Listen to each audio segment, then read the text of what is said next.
السلام علیکم ورحمۃ اللہ۔ اگر فرضوں سے پہلے والی سنتیں رہ جائیں تو پھر کب پڑھیں، کس وقت پڑھنی ہوں گی، کون سی سنتیں پڑھنی ہیں اور کون سی سنتیں نہیں پڑھیں گے۔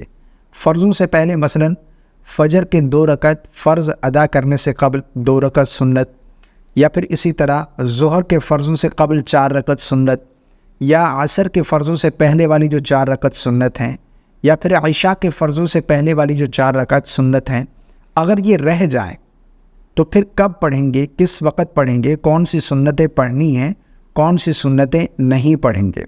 یہ مسئلہ بہت سارے لوگ نہیں جانتے، میں بالکل آسان الفاظ میں آپ کو سمجھانے کی کوشش کرتا ہوں۔ دیکھیں، سب سے پہلے اگر ظہر کی 4 رکعت سنت رہ جائیں، مثلاً اس وقت مسجد میں آئے جب جماعت ہو رہی تھی، تو اب ظاہری بات ہے جماعت میں شریک ہوں گے اور فرض ادا کریں گے، سنتیں نہیں پڑھیں گے۔ اب اگر کوئی شخص جماعت کے ساتھ شریک ہو گیا اور اس نے سنتیں نہیں پڑھی تو اب وہ کب پڑھے گا؟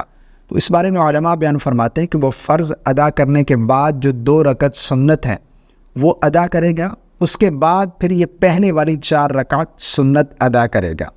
اور اسی طرح جو عصر کے فرضوں سے قبل 4 رکعت سنت ہیں، یہ سنتیں غیر مؤکدہ ہیں، یعنی اگر کوئی شخص پڑھتا ہے تو اجر و ثواب ہے، اگر کوئی شخص چھوڑ دیتا ہے تو کوئی گناہ نہیں ہے، نہ ہی کوئی عتاب ہے، ٹھیک ہے نا۔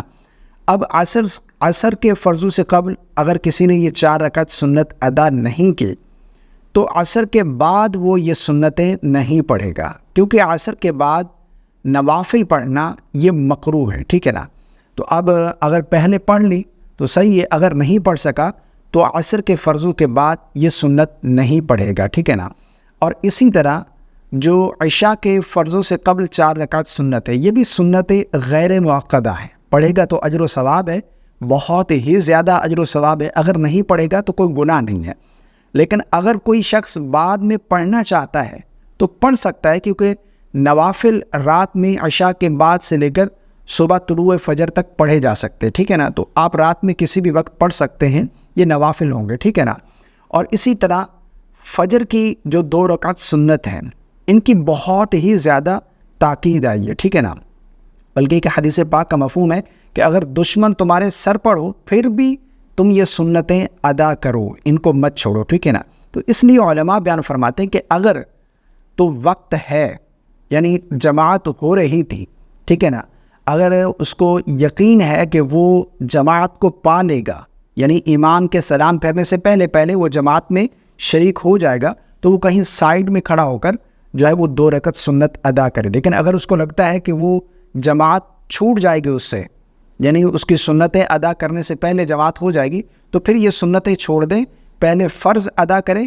اب فرضوں کے فوراً بعد نہیں پڑے گا، بلکہ طلوع آفتاب کا انتظار کرے گا، سورج نکلنے کے بعد جو 15-20 منٹ کا مکروہ وقت ہے، یہ گزرنے کے بعد یہ 2 رکعت سنت ادا کریں گے۔ اور اسی طرح یہ زوال کے وقت شروع ہونے سے پہلے ذابح کبریٰ زوال کا وقت جو ہے، اس سے پہلے آپ یہ سنتیں ادا کر سکتے ہیں، ٹھیک ہے نا۔ مجھے امید ہے آپ کو میری بات سمجھ آ گئی ہوگی۔ اللہ تعالی ہم سب کو سمجھ کی توفیق عطا فرمائے۔ ویڈیو پسند آنے کی صورت میں لائک اور شیئر کرنا بالکل نہ بھولیے گا، کامنٹ میں اپنی رائے کا اظہار ضرور کر دیجیے گا۔ السلام علیکم ورحمۃ اللہ۔